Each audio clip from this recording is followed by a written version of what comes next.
નમસ્કાર રામ રામ મિત્રો, આપણે વાતચીત કરવાના છીએ કે થરા માર્કેટ યાર્ડની ચૂંટણીમાં નવા જૂની થવાના એધાણ એ સ્પષ્ટ દેખાઈ રહ્યા છે. કોને મળશે મેન્ડેટ, કોના નામ ઉપર વાગશે મેન્ડેટની મોહર અને કોણ લડવા થઈ જશે સામે તૈયાર, એની દરેક વિષયની ડિટેલ ઉપર આપણે જવાના છીએ. પરંતુ એ પહેલાં મિત્રો, જો આપ મારી વિડીયોની અંદર નવા આવ્યા તો મારી ચેનલને લાઇક, સબસ્ક્રાઇબ અને ફોલો કરી દો, જેથી હું આપના માટે આવા અદ્ભુત વિડીયો બનાવતો રહું. તો નમસ્કાર મિત્રો, વાતચીત કરવી છે ખૂબ વિગતે વાતચીત કરીએ તો આજથી ઘણા સમય પહેલાં એક વાત વહેતી થઈ હતી કે થરા માર્કેટ યાર્ડની ચૂંટણી આવવાની છે. ચૂંટણી આવવાની હતી. ચૂંટણીની અંદર અણદાભાઈ માર્કેટ યાર્ડના ચેરમેન હતા. ચેરમેનને હટાવીને સરકારે કસ્ટોડિયન બેહાડી દીધું. ત્યારબાદ અણદાભાઈને એ હાઈકોર્ટની અંદર ગયા અને હાઈકોર્ટની અંદર ગયા ત્યારબાદ હાઈકોર્ટે કીધું કે તમારે ત્યાં ચૂંટણી કરવી જોઈએ. ચૂંટણી કરવી જોઈએ એવું જ્યારે હાઈકોર્ટે કહ્યું ત્યારે સરકાર એ ચૂંટણી તો કરાવવી પડે, કારણ કે હાઈકોર્ટનો આદેશ હતો. જ્યારે સરકારે તારીખ આપી ત્યારે 3 મહિના તારીખ લેટ આપી. એટલે કે જ્યારે તારીખ આપવામાં આવી ત્યારે 3 મહિના લેટ આપવામાં આવીને એ તારીખ હવે નજીક આવી રહી છે. એ તારીખ હવે એકદમ નજીક આવી રહી છે. તો 3 મહિનાની તારીખ આપી હતી. તો એ જ દિવસે એવી અફવાઓ વહેતી થઈ હતી કે ક્યાંક ને ક્યાંક આમાં દાળમાં કાળું લાગી રહ્યું છે. અણદાભાઈને પાછા આમાં રિપીટ કરવાની સરકારની ગણતરી હોય એવું લાગતું નથી, કારણ કે તારીખ લેટ આવી હતી. પરંતુ એ બાદ તો અણદાભાઈએ પણ ખૂબ બધા પ્રયત્નો કર્યા. સરકાર જોડે વાતચીત કરી, ભાજપ જોડે વાતચીત કરી અને બીજા પણ ભાજપના ઘણા બધા લોકો આમાં ચેરમેન બનવા માટે પ્રયત્નો કરી રહ્યા છે. પરંતુ શું લાગે છે તમને, આમાં કોણ બનશે ચેરમેન, કોનું નામ એ સૌથી પ્રબળ છે, કેવી રીતે યોજાશે અને શું થશે ચૂંટણીમાં, બધી વાતચીત કરીએ. તો અત્યારે જો આપણે વાતચીત ખુલીને કરીએ તો અત્યારે મંડળીય ધારકો જે પણ લોકો છે, જેમને પણ મંડળીઓ છે ગામે ગામે, અને જે લોકો બેંક સાથે કનેક્ટેડ છે એવા જ લોકોને મંડળીઓ વધારે પડતી હોય છે અને મંડળીઓ બેંક થ્રુ જ હોય છે. તો અત્યારે બનાસ બેંકના ચેરમેન છે ડાયાલાલ. ત્યારબાદ આપણે વાતચીત કરીએ તો અણદાભાઈ પટેલ એ અહીંના માર્કેટ યાર્ડના ચેરમેન હતા. અત્યારે જે મંડળીઓ છે, મંડળીઓની અંદર મોટા ભાગના પ્રયત્નો એ સરકાર તરફથી પણ ચાલુ થઈ ગયા છે અને બીજા ઘણા બધા લોકો તરફથી ચાલુ થઈ ગયા છે. આપણે ખુલ્લીને કોઈનું નામ નહીં લઈએ, પરંતુ ઘણા બધા લોકો ફોન કરીને મંડળીઓના વોટરો, મંડળીના મંત્રીઓને કહી રહ્યા છે કે આપણે કદાચ ચૂંટણી થશે તો તમે અમારી સાથે રહેજો. બીજા લોકો પણ કહી રહ્યા છે કે કદાચ ચૂંટણી થશે તો અમે અમારી સાથે રહેજો. ઘણા લોકો એવું પણ કહી રહ્યા છે કે જેને મેન્ડેટ મળે એની સાથે રહેજો.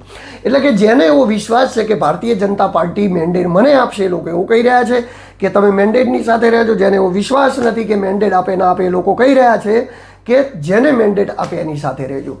તો જે આ કન્ફ્યુઝનવાળું છે, કન્ફ્યુઝનને આપણે આજે ક્લિયર કરવાના છીએ ને ક્લિયર એવી રીતે કરવાના છીએ કે જે તમને સાદી ભાષામાં, સરળ ભાષામાં સમજી શકાય. તો એના માટે આપણે વાતચીત કરીએ તો મંડળીઓ હોય છે, મંડળીઓના વોટ હોય છે. જેમ કે વેપારી વર્ગના વોટ હોય છે, ત્યારબાદ ખેડૂતોના વોટ હોય છે. વેપારી વર્ગ એટલે કે જે માર્કેટ યાર્ડથી જોડાયેલા, જેમની પેઢી રજિસ્ટર્ડ છે માર્કેટ યાર્ડની અંદર, એવા બધા વેપારીઓના મત હોય છે.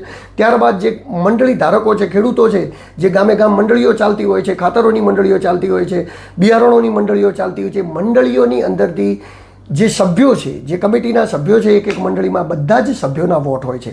પરંતુ આમાં વોટમાં આઘા પાછું થઈ શકે છે. જેમ કે મંડળી હોય તો મંડળીને કોઈ અ, બ, ક અને ડ એ રીતે 4 વર્ગની અંદર મૂકી શકાય છે. તો જેમ કે અ વર્ગ ધરાવતી મંડળી એકદમ ક્લિયર હોય છે, બ ધરાવતી એવા અધિકારો હોય છે, બ, ક, ડ. જેમ એનો વર્ગ નીચો થતો જાય એમ એનો વોટનો અધિકાર નથી રહેતો, ત્યારબાદ એના અધિકારો થોડે ધીરે ઓછા થતા જાય છે.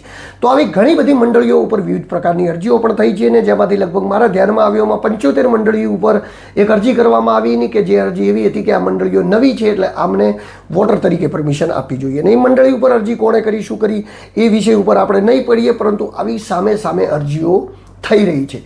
અરજીઓ એટલા માટે થઈ રહી છે કે બધા જ લોકો એવું ઈચ્છી રહ્યા છે કે પોતપોતાની પેનલમાં કે પોતપોતાના લોકોમાં કોણ ભારે પડે અને કોણ ના ભારે પડે. કારણ કે સરકાર આમાં કશું પણ ક્લિયર કરી નથી રહી. પરંતુ સરકાર શું કરશે એ પણ તમને કહી દઉં, મોવડી મંડળ પણ શું કરશે એ પણ તમને વાતચીત કહી દઉં. જો સરકારને અણદાભાઈ પટેલને આની અંદર રિપીટ કરવાની ગણતરી હોત તો લગભગ જે 3 મહિના ચૂંટણીને ઠેલવામાં ના આવી હોત. ત્યારબાદ વાતચીત કરીએ, જો 3 મહિના ચૂંટણીને ઠેલવામાં આવી, એ ચૂંટણીને ઠેલવામાં ના આવી હોત તો ચૂંટણી એ જ સમયગાળાની અંદર થઈ ગઈ હોત, અને એ જ સમયગાળાની અંદર ચૂંટણી થઈ ગઈ હોત ને એ જ સમયગાળાની અંદર મેન્ડેટ પણ આવી ગયો હોત. પરંતુ એમને પાછા ધકેલાયા, ચૂંટણી ધકેલાય, એટલે એમનું એક અસમંજસવાળી સ્થિતિ છે કે એમના નામનો મેન્ડેટ આવશે કે નહીં આવે. આમ તો હરિભાઈની અંદર ઘણા બધા નામ છે, જે એના લોકલ નેતાઓના હું તમને નામ ગણાવી દઉં ને, જેવાના હરિભાઈની અંદર નામ છે તો ડાયાભાઈ પિલિયાતર, ત્યારબાદ ઈશ્વરભાઈ પટેલ અને બાબુભાઈ પટેલ. પરંતુ વાતચીત કરીએ ડાયાભાઈ, તો ડાયાભાઈ બનાસ બેંકના ચેરમેન છે. એટલે બનાસ બેંકના ચેરમેન છે એટલે ભારતીય જનતા પાર્ટી મુજબ કે જેમના જોડે હોદ્દો છે એ વ્યક્તિ અને બહુ મોટો હોદ્દો છે એટલે હવે માર્કેટ યાર્ડ એમને મળે એવી કોઈ શક્યતાઓ છે નહીં. નામ બે બાકી રહ્યા, બાબુભાઈ પટેલ અને ત્યારબાદ વાતચીત કરીએ ઈશ્વરભાઈ પટેલ. બાબુભાઈ પટેલ પણ ખસા ગામના વતની છે ને એવો પણ 1-2 વાર લડી ચૂકેલા છે. ડિરેક્ટરની ઇલેક્શન લડી ચૂક્યા છે, બેંકમાં લડી ચૂક્યા છે, ડેરીમાં લડી ચૂક્યા છે, ઘણા સમયથી સક્રિય છે. ઈશ્વરભાઈ પટેલ ભૂતપૂર્વ ભાજપના પ્રમુખ હતા, અત્યારે નટવરભાઈ પટેલ ભાજપના પ્રમુખ છે, પણ એના પહેલાંના પ્રમુખ હતા. ત્યારબાદ ઘણી બધી સહકારી સંસ્થાઓ સાથે જોડાયા હતા અને જે અણદાભાઈ પટેલ અત્યારે જેમને ચેરમેન પદથી ઉતારી દેવામાં આવ્યા છે એમના એક સમયના ખાસ ગણાતા હતા ઈશ્વરભાઈ પટેલ. પરંતુ એક પાર્ટી સાથે જોડાયેલા લોકો છે તો પછી પાર્ટી શું કરે એના ઉપર વાત આવીને અટકે છે. પરંતુ અહીંયા જો કદાચ પાર્ટી કોઈને બીજાને મેન્ડેટ આપશે તો કોણ ચૂંટણી લડશે ને કોણ નહીં લડે એ પણ કેટલી શક્યતાઓ રહેલી છે, બધી જ વસ્તુઓને આપણે ડિટેલમાં તપાસવી છે. તો મેન્ડેટની વાતચીત કરીએ તો અત્યારે સૌથી ઉપર નામ જો કોઈનું ઉછળીને આવતું હોય તો ઈશ્વરભાઈ પટેલનું આવી રહ્યું છે. ઈશ્વરભાઈ પટેલનું એટલા માટે આવી રહ્યું છે કારણ કે અણદાભાઈના ખાસ માણસ હતા.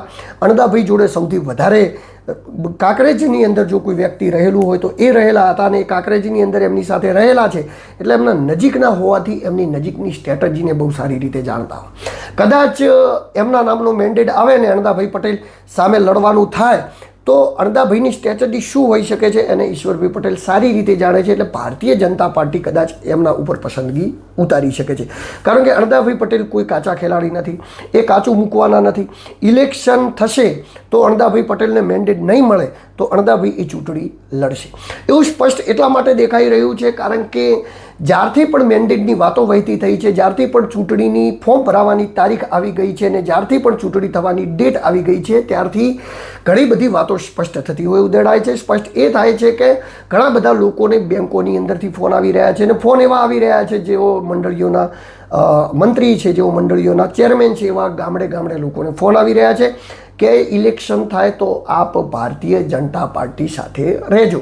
અને લોકો પણ એવું જ કહી રહ્યા છે કે હા ઇલેક્શન થશે તો અમે મેન્ડેટની સાથે જઈશું કે ભાજપ જેને પણ મેન્ડેટ આપશે. કારણ કે જે પણ ધારકો છે એ ધારકોનું પણ ક્યાંક ને ક્યાંક એમને પણ મંડળીની અંદર ધિરાણ લીધેલું હોય, મંડળીની અંદર ઉપાડ લીધેલો હોય ને જો પછી એ સરકાર કેમ ન કરે તો એમના ઉપર પણ સરકાર પ્રેશર કરીને એમને મંડળીનું ધિરાણ ભરવા માટે એમને મજબૂર કરતી હોય છે ને જેમાંથી ઘણી બધી તકલીફો આમાંથી આવતી હોય. એટલે ખુલ્લીને તો કોઈ બોલશે નહીં, ખુલ્લીને તો કોઈ કહેશે નહીં, પરંતુ સ્પષ્ટ એધાણ જે દેખાઈ રહ્યા છે એવા દેખાઈ રહ્યા છે કે ઇલેક્શન થવાની શક્યતાઓ પૂરી વધી રહી છે અને ભારતીય જનતા પાર્ટી કોને મેન્ડેટ આપશે પણ આપણે જણાવવાના છીએ. પરંતુ એ પહેલાં આપણે વાતચીત કરીએ જે 19 તારીખે એટલે કે 19/6 ફોર્મ ભરાવાની ડેટ છે.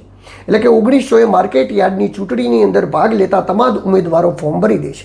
ત્યારબાદ પાછળ ખેંચાવાની 22, 23, 24 તારીખ આજુબાજુ છે. એટલે એના પહેલાં 20, 21, 22, 23 આજુબાજુ મેન્ડેટથી નક્કી થઈ જશે કે ભારતીય જનતા પાર્ટીના મેન્ડેટ પરથી કોણ ડિરેક્ટર છે અને કોણ ચેરમેન છે. કારણ કે ડિરેક્ટરો આમ તો ચેરમેન ચૂંટે પરંતુ ભાજપની જે સિસ્ટમ છે એમાં તો એવું છે કે મેન્ડેટ પણ પ્રમુખનો મેન્ડેટ પણ ત્યાંથી જ આવી જશે.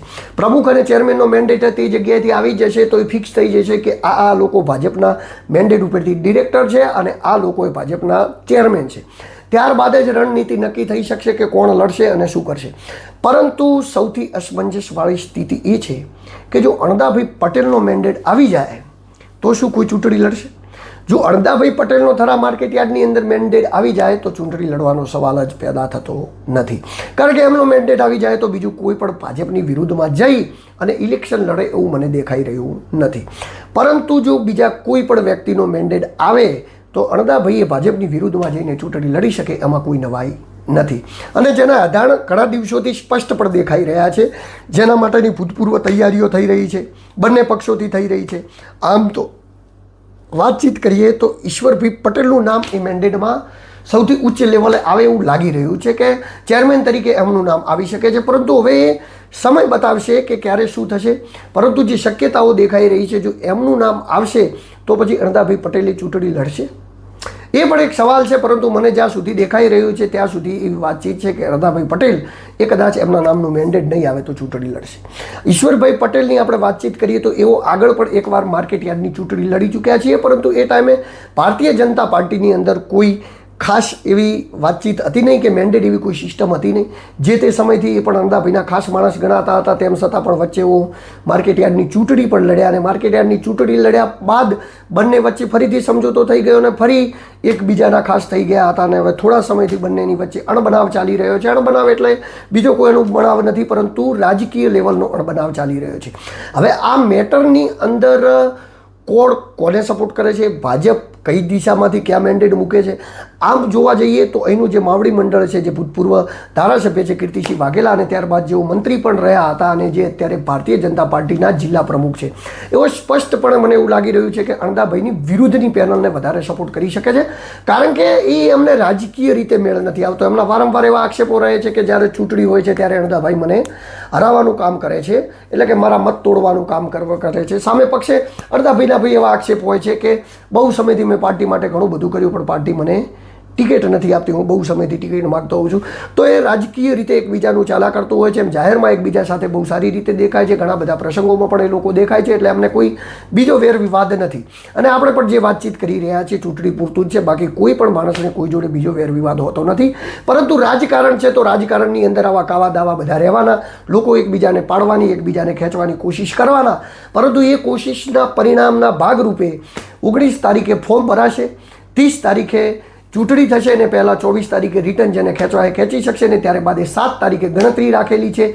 તો આ સમયગાળાની અંદર શું થઈ શકે છે અને થરા માર્કેટયાર્ડની ચૂંટણીની અંદર શું નવો ચિલ્લો ચિત્રાશે એના વિશે આપણે વાતચીત કરીશું. પરંતુ અત્યારે આપણે વાતચીત કરી કે ઈશ્વરભાઈ પટેલનું નામ એ મેન્ડેટની અંદર કદાચ મોખરે આવી શકે અને અણદાભાઈ પટેલ એ પ્રબળતાથી ચૂંટણી લડી શકે એવી શક્યતાઓ સ્પષ્ટ દેખાઈ રહી છે. નમસ્કાર, રામ રામ. હું છું દિલુ ચૌધરી અને જેવી મને કોઈ પણ અપડેટ માર્કેટયાર્ડની મળતી રહેશે એવી આપણા સુધી પહોંચાડતો રહીશ. રામ રામ.